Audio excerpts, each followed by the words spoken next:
Lagi-lagi Syahrini jadi bulan-bulanan warganet usai membahas Tuhan di media sosialnya. Seperti diketahui, sejak menjadi istri pengusaha Reno Barak, Syahrini memang dikenal lebih syar'i sampai membatasi diri untuk tampil di depan publik. Bahkan, wanita yang kerap disebut incest itu sering membagikan kutipan Islami, video ceramah, atau potongan ayat Al-Quran. Lantaran unggahan istri Reno Barak itu membahas soal perbedaan cara pandang umat muslim dan non-muslim terhadap Yesus. Dalam postingan Syahrini, gambar Yesus tidak sesuai dengan gambaran Tuhan dalam Islam karena Yesus masih memiliki keterbatasan sedangkan Tuhan adalah maha sempurna. Alih-alih dipuji, istri Reno Barak itu malah dirujak netizen hingga dituding berusaha menyebarkan ujaran kebencian.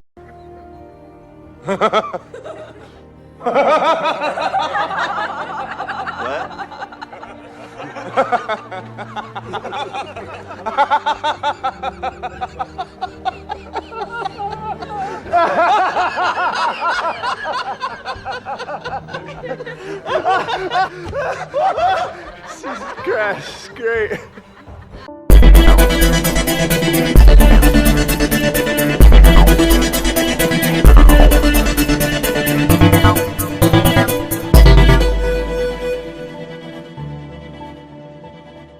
Halo saudara-saudaraku yang terkasih di dalam Tuhan, bersama saya Noverina Solihin. Bertemu kembali teman-teman. Semoga teman-teman dalam keadaan baik dan tidak kurang satu apapun, dan selalu di dalam lindungan Tuhan kita, Yesus Kristus. Teman-teman, setelah Ratu Entok ya dengan kebodohannya menghujat Tuhan Yesus, menghujat yang namanya Mesias, teman-teman, di video saya yang terakhir, sekarang gilirannya si incest, teman-teman ya. Syahrini ya, si incest ini juga mengikuti jejaknya si Ratu Entok. Ya, karena kalau mau cari sensasi di Indonesia ini gampang, teman-teman. Tinggal hujat Tuhan Yesus, tinggal hujat kekristenan, maka dia akan viral, teman-teman. Gampang sekali ya untuk mencari sensasi. Rupanya si Entok dengan si incest ini belum cukup merasa terkenal mungkin di Indonesia ini ya. Jadi karena Syahrini ini sudah lama tenggelam, tidak tampil di publik, mungkin mau bikin gebrakan gitu ya, mau bikin gebrakan sensasional, teman-teman ya. Gampang sekali, tinggal menghujat orang Kristen saja langsung booming, langsung viral, teman-teman ya. Ternyata si incest ini membuat satu pernyataan tentang Yesus Kristus Tuhan. Dia mencoba ya membanding-bandingkan antara Tuhannya dia dengan Tuhan Yesus. Dia katakan bahwa Yesus itu tidak seperti Tuhannya dia yang tidak terbatas, begitu. Gambarannya tidak seperti gambaran Tuhannya dia, yaitu Allah Subhanahu wa taala dia, Allah SWT dia, begitu ya. Kok beda gitu? Allah SWT-nya kan tidak kelihatan, tidak pernah menyatakan dirinya, begitu kan. Umatnya juga tidak tahu, tidak pernah melihat wajahnya, tidak pernah mendengar suaranya, ya kan. Jadi tidak diserupakan dengan apapun, begitu kan, teman-teman. Nah, sementara Yesus Kristus Tuhan itu pernah hadir di tengah-tengah umatnya, berbicara langsung kepada umatnya, teman-teman ya. Dan dia itu mengambil rupa seorang manusia, begitu ya. Bagi si incest ini nggak masuk akal, teman-teman ya.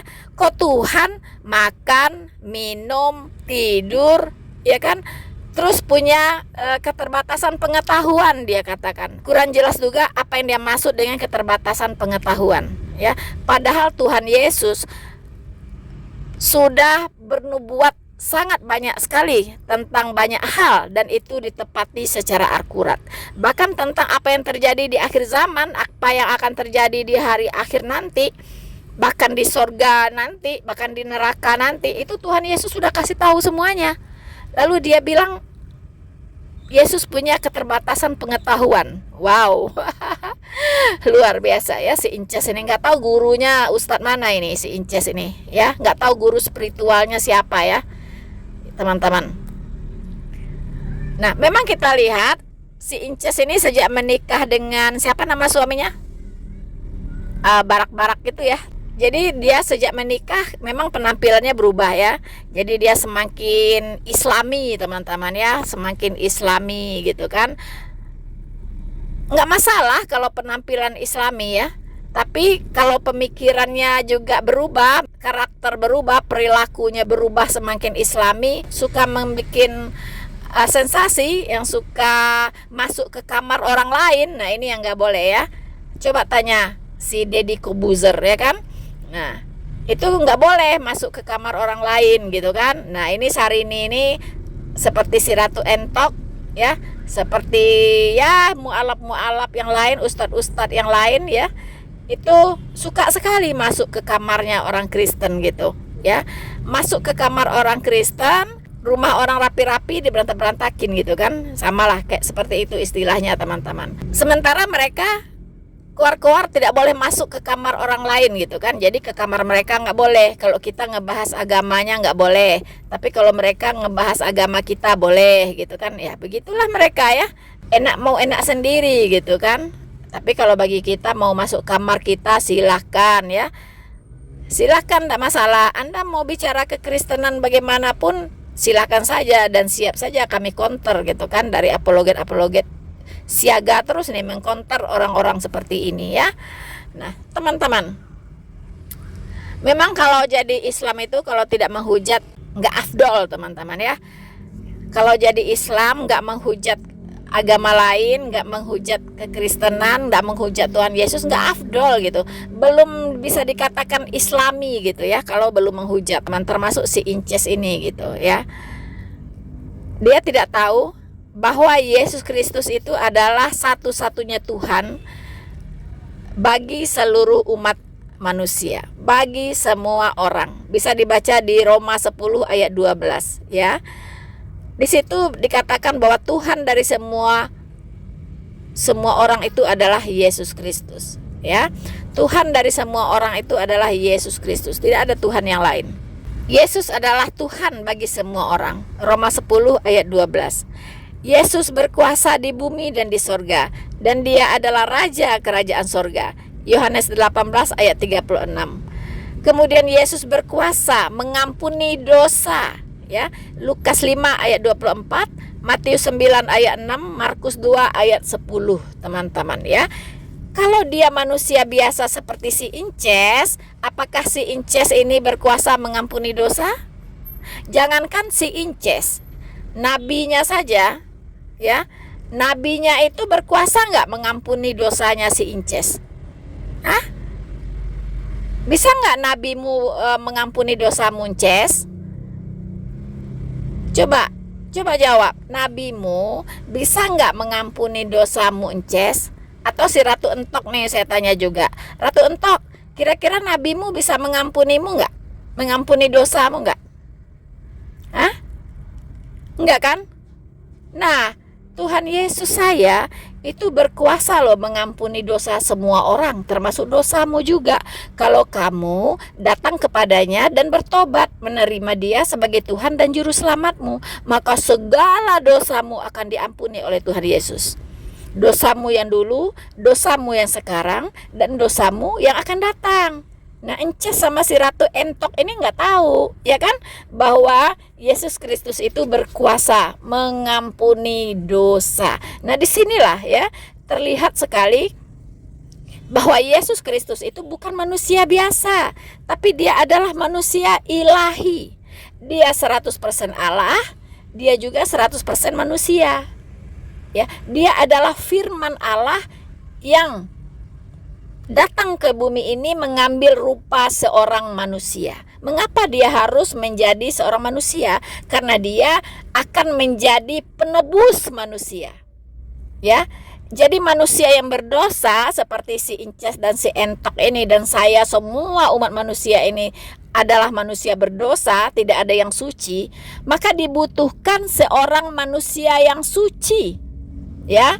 Seorang manusia yang tidak terhampiri oleh dosa setetes pun. Tetapi berhubung di dunia ini tidak ada seorang pun manusia yang suci, yang kudus, tidak satu pun. Ya. Karena Alkitab mengatakan, kalau kamu katakan bahwa kamu tidak berdosa, maka kamu adalah pendusta.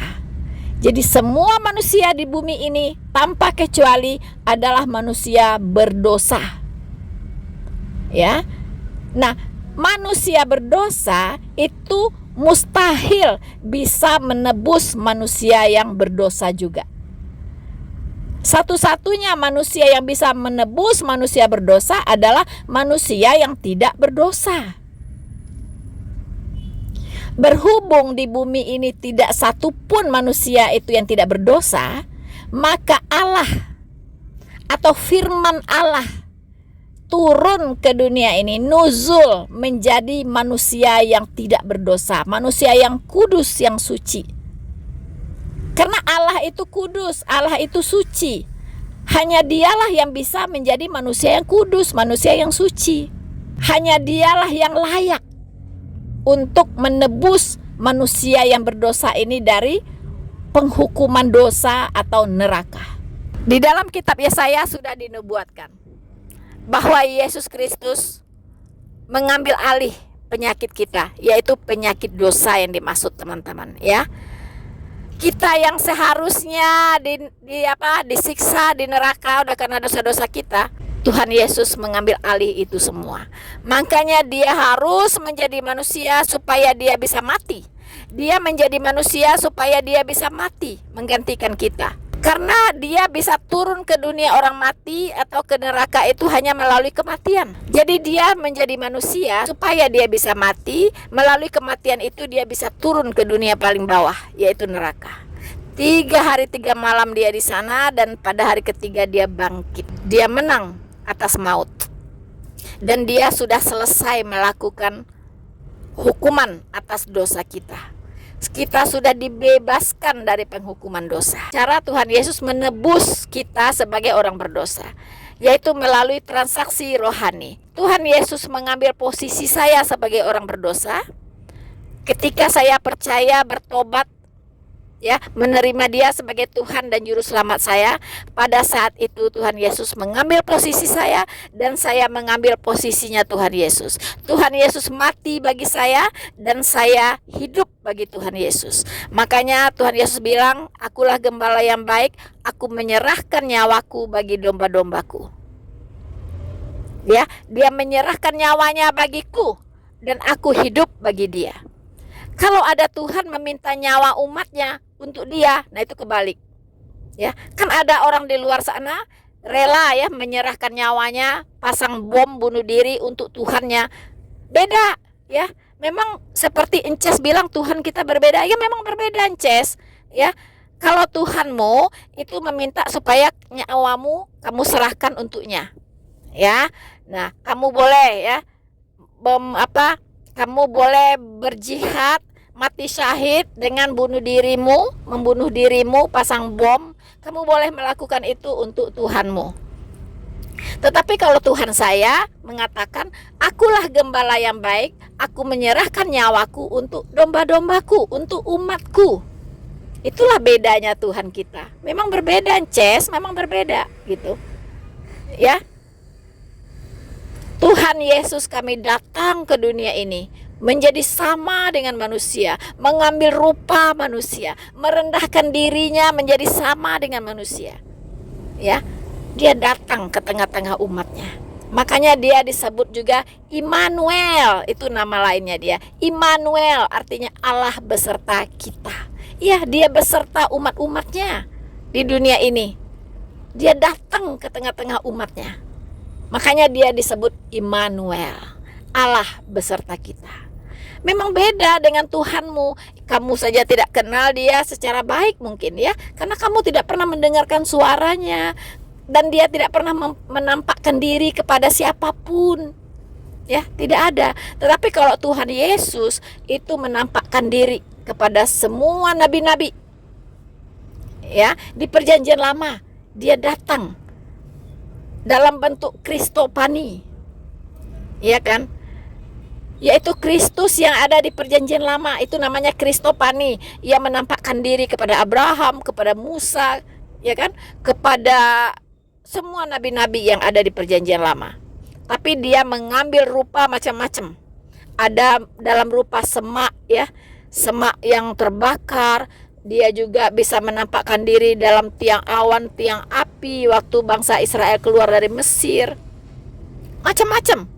Dia bisa tampil dalam bentuk apapun yang dia mau. Dan pada puncaknya dia tampil dalam wujud manusia. Itulah Yesus Kristus. Dan setelah itu dia tidak pernah lagi tampil. Dia tidak pernah lagi berwahyu. Dia tidak pernah lagi berfirman. Karena Alkitab sudah selesai dituliskan dan ditutup dengan kata amin, dan firman Allah sudah selesai, finish. Tuhan tidak pernah berfirman lagi setelah kitab Wahyu 22 ayat 21. Finish, selesai. Begitu Ratu Inces, ya. Jadi bagaimana cara Tuhan Yesus melakukan penebusan? Melalui transaksi rohani. Ya. Kamu percaya kepada Tuhan Yesus, bertobat, menerima Dia sebagai Tuhan dan Juru Selamatmu, maka Dia akan mengambil alih posisimu sebagai orang berdosa. Semua dosamu ditimpakan di pundaknya. Dan kamu pindah ke posisinya Tuhan Yesus sebagai orang-orang kudus. Disitulah disebut dengan transaksi rohani. Kamu menyerahkan semua penghukuman atas dosa-dosamu dilakukan oleh Tuhan Yesus di kayu salib. Makanya dia berkata sebelum dia menyerahkan nyawanya, sudah selesai. Dia berteriak dengan suara nyaring, sudah selesai. Artinya misinya ke dunia ini untuk melakukan penebusan dosa bagi umatnya, bagi semua orang yang percaya kepadanya, sudah selesai dia lakukan. Sudah selesai. Begitu, ya.